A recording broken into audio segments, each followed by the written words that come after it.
In most instances, in my experience, in street fights, it was the 1 and 2 that did it.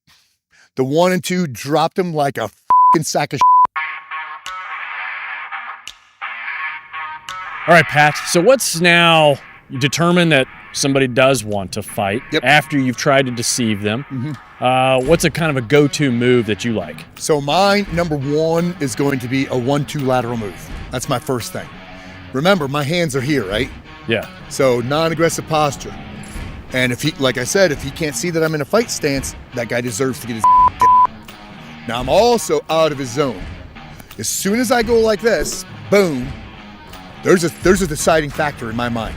The gears are already in motion. There's already a scheme of maneuver. And that scheme of maneuver is, you close the gap and enter my zone, I am f***ing you up. It's as simple as that. Like it. The decision has been made right now. I mean, I'm actually seeing red right now. So I am not going to enter his zone though. I am going to give him every chance to save himself. I'm going to give him every opportunity. But hands up, boom, the decision has been made, light switch, click, enter my zone, I'm you up. So, and this is basically a standard boxing 1 and 2. Now I'm not bladed off as much as a boxer because I'm in the street. So I'm squared up a little bit more because I still need to think about mobility one way or the other. And I don't want to give him this. If in fact, if he happens to be a fighter, you know, he could sweep it, kick it, do a takedown, whatever. So I'm not bladed off as much.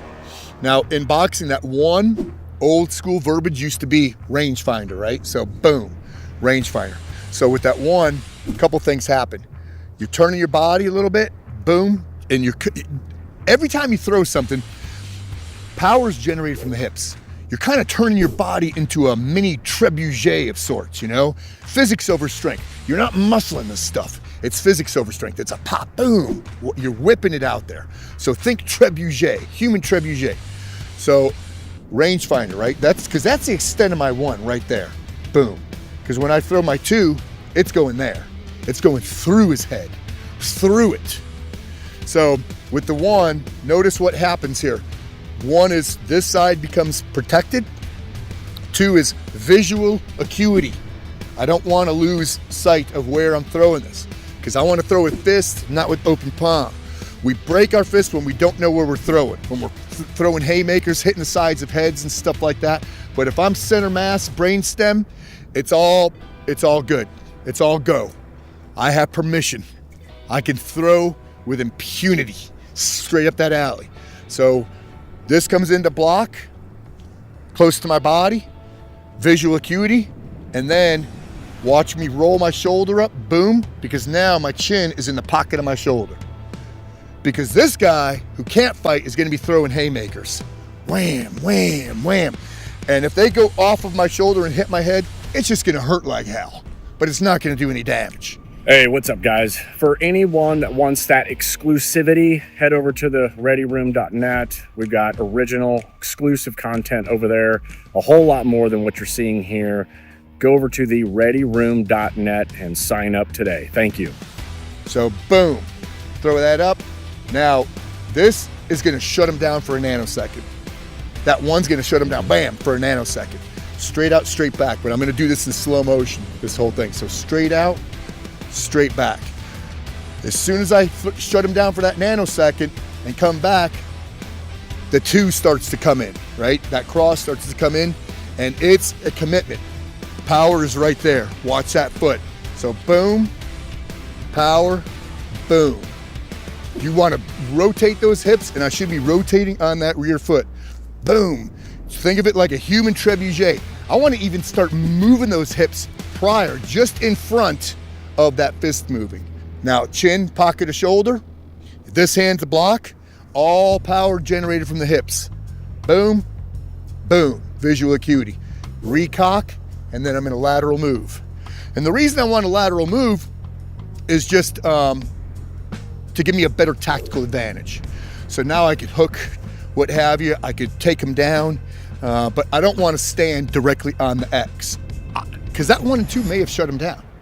In most instances, in my experience, in street fights, it was the 1 and 2 that did it. The 1 and 2 dropped him like a f***ing sack of shit. Yes. I recocked and got ready for a better tactical advantage, but that was all that it was needed. That 1-2. Now 1-2, you want to be able to throw it boom, boom with fluid, with fluidly, boom, boom. And you want to make sure that power is generated from the hips. It's not here, you're whipping that thing. You're whipping it out there, boom, boom. You're whipping it out.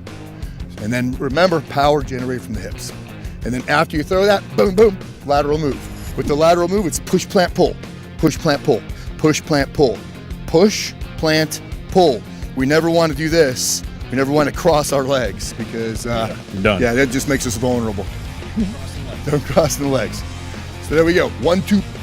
I love it. And I think you bring up the biggest point, the power. Right. Physics versus brute force. I think people don't realize what creates a knockout is that coup, counter coup, right? Yep. The brain shaking inside, bouncing off the inside of the skull. And the best way to create that is a whip-like motion to jar that head back so that the brain bounces twice. If you get that brain to bounce twice, they're out. Right? Yes. Yeah. Done. Good. I love it. Yeah.